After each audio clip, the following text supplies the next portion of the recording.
Praise the Lord. Good morning అందరికీ. Have a blessed day. ప్రియ సహోదరి సహోదరుడా, యేసు ప్రభు ఒక మాట చెప్తా ఉన్నాడు, రెండు ద్వారాలు, ఒకటి ఇరుకు ద్వారము, ఒకటి విశాల ద్వారము అని. సో ఈ ఇరుకు ద్వారం ఏంటి, విశాల ద్వారం ఏంటి అని మనం చూస్తే, విశాలమైన ద్వారము చాలా వెడల్పుగా ఉంటుంది. అందులో ఎంతమంది అయినా ప్రయాణించవచ్చు, ఎందరైనా అందులో ప్రయాణించవచ్చు. అందులో ఎటువంటి రూల్స్, ఎటువంటి రెగ్యులేషన్స్ లేవు.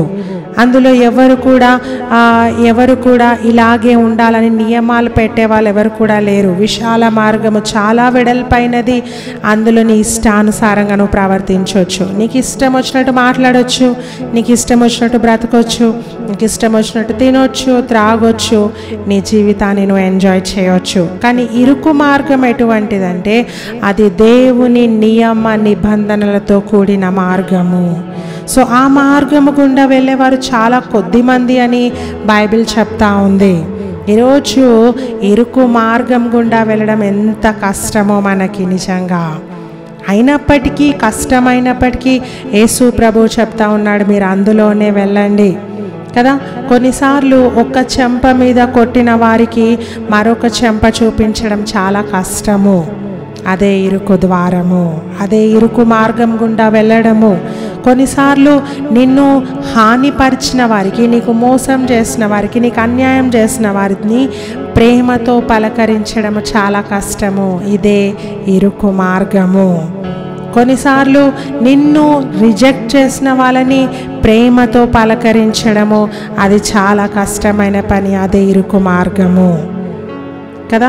మనల్ని బాధ పెట్టిన వాళ్ళని మనం ఏమనకుండా ఉండడమే ఇరుకు మార్గము. సినిమాలు చూడకుండా ఉండడమే ఇరుకు మార్గము. అపవిత్రమైన స్థలాలకు వెళ్ళకుండా ఉండడమే ఇరుకు మార్గము.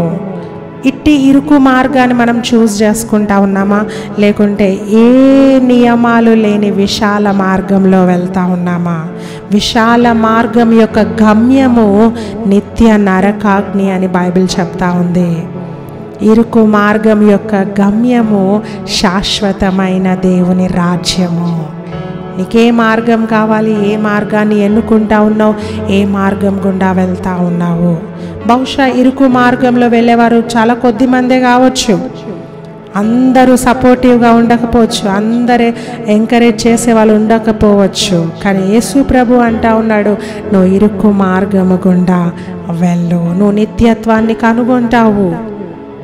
కాబట్టి విశాల మార్గాన్ని విడిచిపెడదాం. ఇరుకు మార్గము గుండా కష్టమైన, నష్టమైన, బాధ అయినా దేవుడు మనకు తోడుంటాడు. కాబట్టి ఆ మార్గం గుండా మనం ప్రయాణం చేద్దాము. దేవుడు మనల్ని నిత్యత్వంలోకి నడిపిస్తాడు. వాక్యం చదువుకుందాం. మత్తయి సువార్త 7:13-14. ఇరుకు ద్వారమున ప్రవేశించుడి, నాశనమునకు పోవు ద్వారము వెడల్పును, ఆ ద్వారి విశాలమునై ఉన్నది, దాని ద్వారా ప్రవేశించువారు అనేకులు. జీవమునకు పోవు ద్వారము ఇరుకును, ఆ దారి సంకుచితమునై ఉన్నది, దాని కనుగొను వారు కొందరే. సో ఇరుకు ద్వారం గుండా వెళ్దాము, మనం నిత్యత్వంలోకి ప్రవేశిద్దాము. విశాలమైన మార్గము చాలా రమ్యంగా ఉంటుంది, చాలా సంతోషంగా ఉంటుంది, చాలా ప్లెజెంట్గా ఉంటుంది.